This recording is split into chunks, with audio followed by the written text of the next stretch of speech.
Hello aviators, on this video I'll show you how to replace the main wheel assembly of ATR 72-600.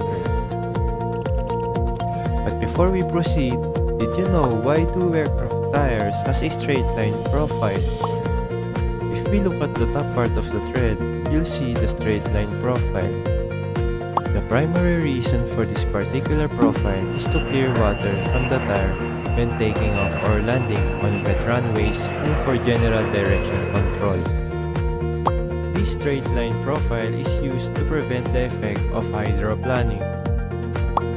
Hydroplaning or aquaplaning. This is essentially when your aircraft tire slips or skids on top of water. Water builds under the tire and physically lifts the tire off the ground, causing you to lose contact with the runway surface, and then your tire just skids over the wet runway, resulting in barely any braking action. The straight line profile like this helps eliminate this effect of water buildup, as the water can collect within and be pushed through these parallel grooves. Now let's check for our maintenance manual for our reference.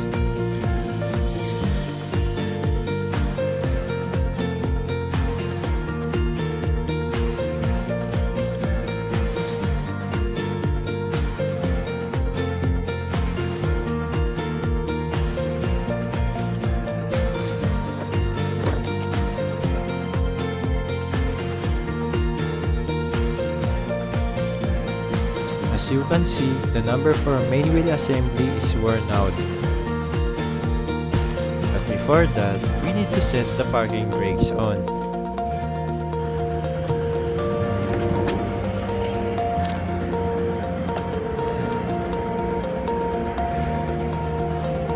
Place the jack under the landing gear jacking point.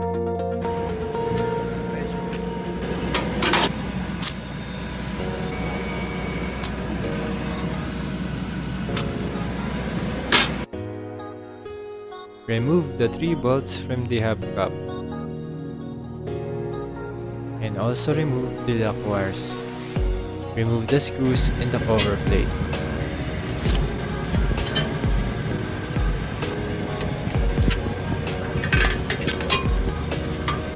Remove the bolts and washer.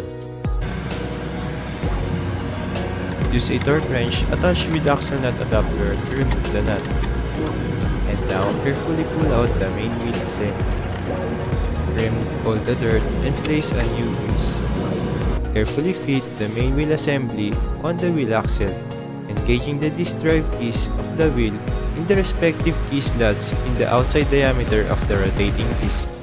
Install the axle nut and set the parking brakes off.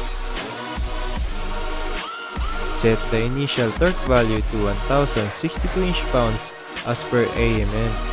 Fit the axle nut adapter and turn clockwise while manually rotating the wheel in direction of tightening the nut.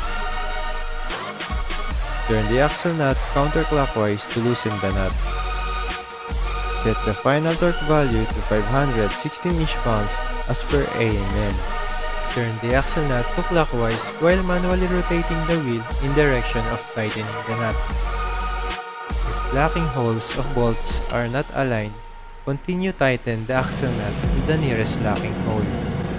Install the 2 lock bolts and secure a lock wire.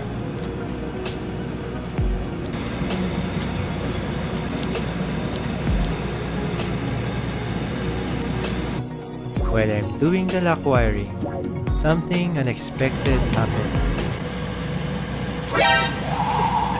Sorry guys, sometimes these things really happen. I just use another twister pliers to finish this task. Install the spacer and the cover plate and secure all the screws.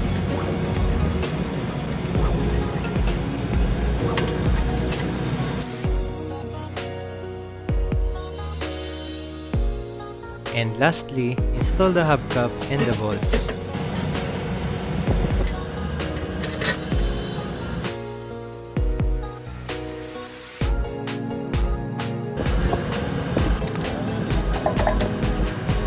Release the pressure of the jack, lower the threads, and pull it out. Replacement of main wheel assembly complete. Thank you guys for watching my video. For more aviation vlogs, please keep on tuning my channel.